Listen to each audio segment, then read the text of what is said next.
भद्राः कृतगो यन्तु विश्वतः.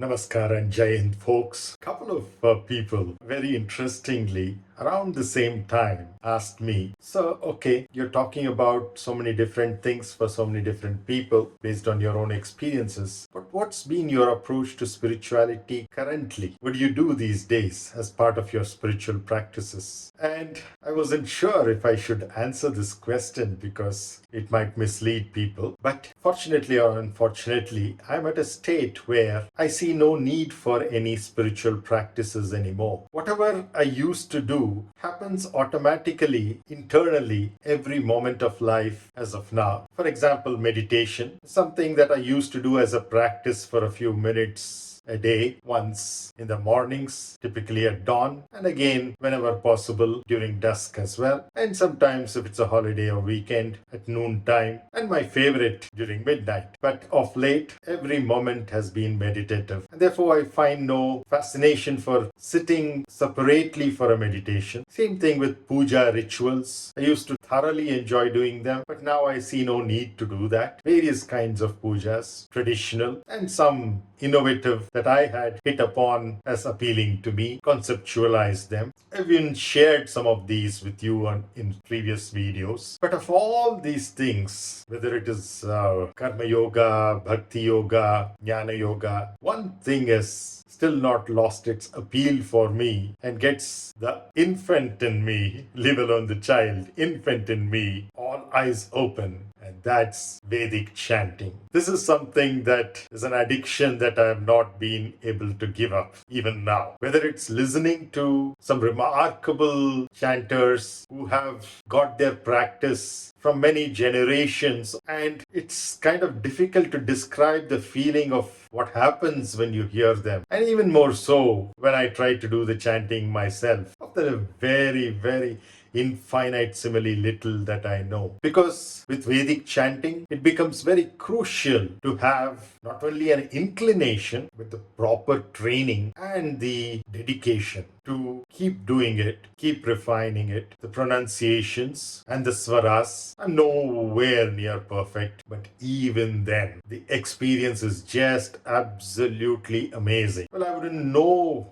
any effects of drugs or alcohol or smoking and various other addictions that people get into today, more popularly into computer games or video games and mobile games, app games, or game consoles that people get into. But I am sure, absolutely sure, that one who is into the addiction of Vedic chanting will not give it up for anything else and consider everything else as just an infant's toys. Why? Just because of the dimension within us that it affects. Yes, the body, mind, intellect, energy, and ourself. Vedic chanting, based on my own personal experience, not just today, but even the very first time that I ever got exposed to it, hearing and then later chanting, starts affecting us at all these 5 levels. And therefore, anything else which affects only one or two of these dimensions obviously is going to be a toy in front of this, right? This is ultimate. And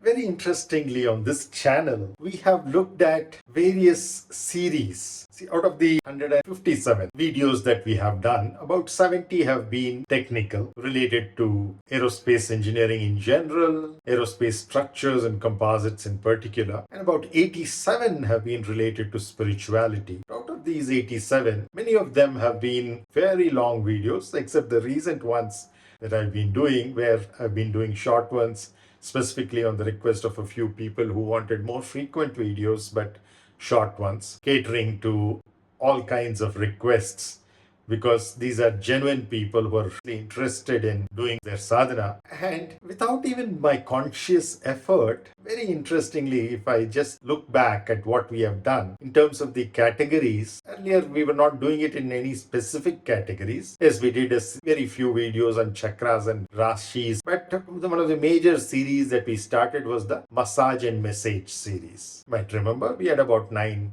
videos in that. Massage automatically, is primarily for the body, the physical body, right? And therefore, we were essentially looking at karma yoga though we had discussed many deep spiritual truths there in the Massage and Message series, it was essentially duty consciousness that I was trying to build over there. The next series that we went to, the Kindergarten to Intimately Discover Self, abbreviated as KIDS, we had a lot of videos on that. And that was essentially addressing psychological issues as opposed to the physiological issues. Like, let's say, peace and joy and better sleep and things like that. Then we went on to the spiritual FAQs, which is essentially addressing questions of people in an intellectual sense, right? It's about spirituality, but when there's a question and answer, essentially it becomes jnana or vijnana, knowledge, wisdom, things to do with the intellect, eventually translates to the intelligence, from the individual to the universal. But Vedic chanting is one thing which operates directly at the life energy. It's an energetic process. Many people say, okay,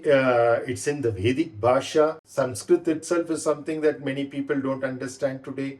Vedic Bhasha is prior to that, giving far more importance to the swaras. The training is so very important. The dedication is so very important. And apart from the inclination itself. So how does it really help? Because nobody or very few people know its meanings. Well, we don't chant for the meanings. The meanings are, of course, of great utility to the intellect. But it's transcending the intellect at the energetic level is just that sound vibration that you have, which of course vibrates every atom and cell and appeals to the mind and the intellect, but even more so operates at the subtle life energy levels of prana, apana, vyana, udana, samana, all the levels. And you can actually feel it, experience that. Those of you who don't trust me, just spend some time, develop that taste, that inclination for it. And over time, even if you're not chanting yourself, you just listen to some wonderful chanters that there are. The tradition has been continued for generation after generation. You will really see what I'm talking about. And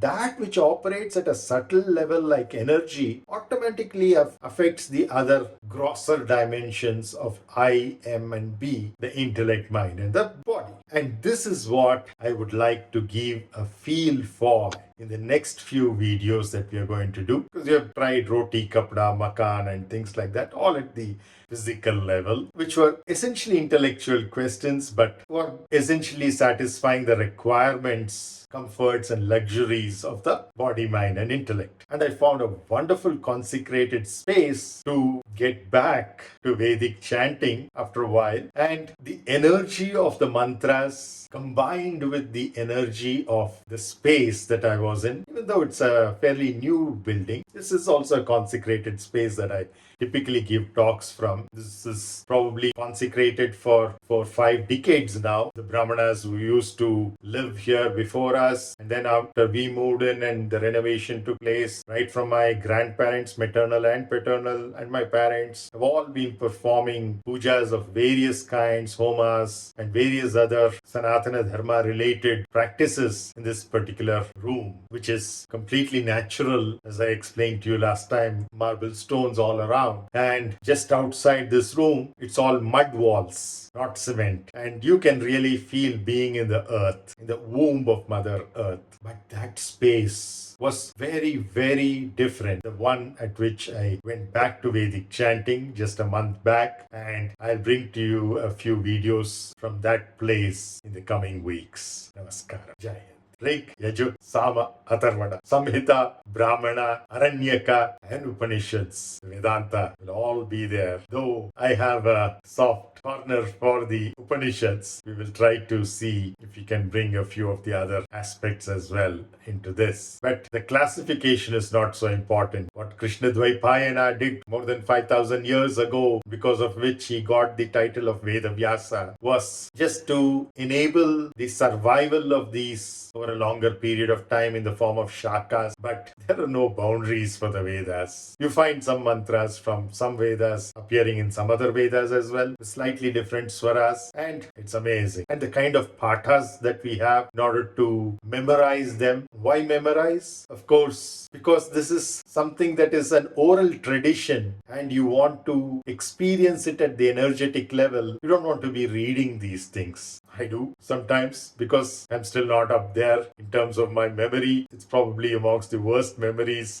amongst people that I know. But even then, when we are reading also, if you are doing it properly, you can experience that wonderful spirit. And I want to share that energy, that life energy, that prana with you through some of the videos in the following weeks. Jai Hind, Namaskar.